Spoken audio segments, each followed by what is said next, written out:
What's up, y'all? So, today I'm going to be talking about how I found my identity. So, if you're going through an identity crisis, just stick around for a minute because I can help you with that.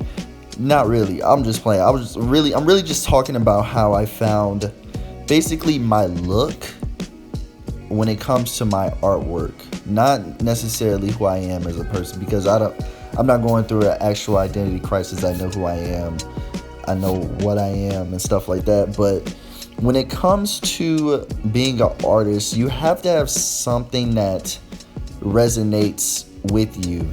Not necessarily, but I think it'd be better if you had something that resonated with you.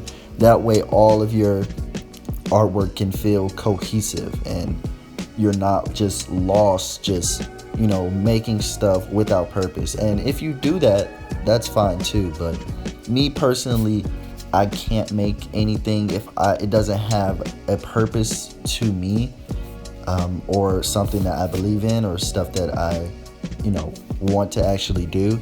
And so I ended up finding an identity, and that identity is really just being a child. And I know it sounds like, oh, so you just resonate like acting like a child. Not necessarily, but yes. So with finding my identity, I went through a lot of not only name changes but logo changes, and just the way I draw, period, has went through a lot of changes. But I always found myself coming back to this medium where my work felt very loose. It felt very carefree. It felt very fun, basically. And the ones who are typically like that when it comes to making art are children. And not only that, but over this past summer, I was helping teaching assist students, young children, with the arts, basically. And that includes all arts: dance, music, singing, visual art, all of that. I was doing that over not this past summer, not 2020 summer, but 2019 summer. I was doing an internship with Coca, and I learned a lot. But I was just watching the way these children are so carefree. And this is something we know, right? We know children are very carefree when it comes to the arts. They're not too focused on messing up. They're not too focused on making mistakes. That just comes with their innocence. They don't really care about that. But when you see it in action, when you see it happening, you're like, dang, like they're really just out here doing, like kids just do, they don't really focus too much on consequences, or making that mistake. They don't focus too much on outcomes until there is an outcome. When they're drawing, they're not gonna, in their head, they know what they want to draw, but they're not focused too hard on, oh, this should be, it should end up looking like an airplane when I'm done. It should look so realistic as an airplane. That's how I see it in my head. When actually, they'll probably just draw something that has a body that's like oval shaped, and then two wings that are oval shaped, and is an airplane to them. And that's all that really matters. And so I was like, you know what? I just like how carefree they are. And I've always been like that with my artwork. I've always been this sketchy, not too focus on what it'll end up looking like, but more so how I get there.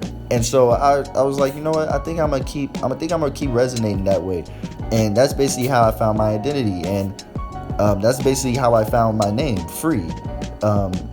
It's basically I'm a free spirit. I'm a free kid, a free child. I'm not restrained by anything, and I don't want to restrain myself.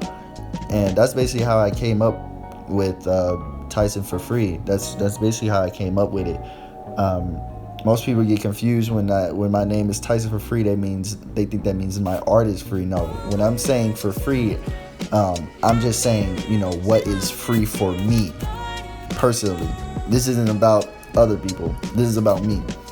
And the way I do art is just for the feeling of being free.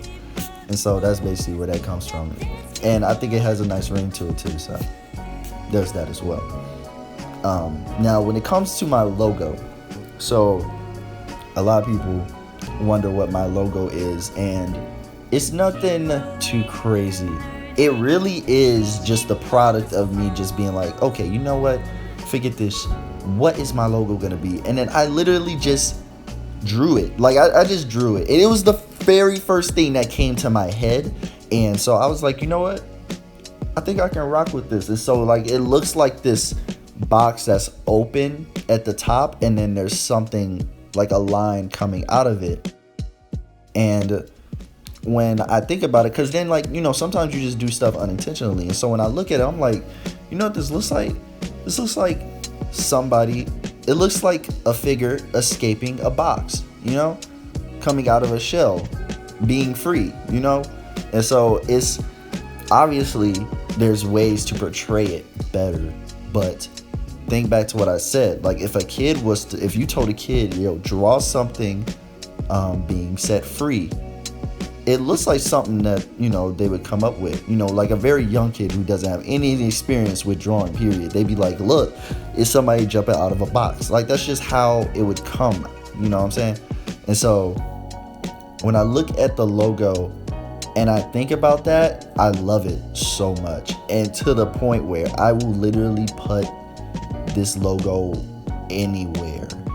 Like anywhere, like no matter where, no matter what I'm drawing, I will find a way. I will put it on jewelry, I will put it on somebody's clothes, I will put it as an eye, like on this frog.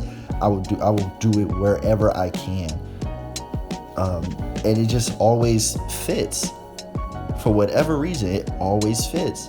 And I'm also working on clothes and stuff, and it looks so good on clothes. And like, I think that's really when I started to realize, when I really started to put the pieces together, I was like, okay, yeah, this works. Like the way it just always fits, no matter where I put it, it always fits. And so yeah, it's really just a combination of a lot of stuff.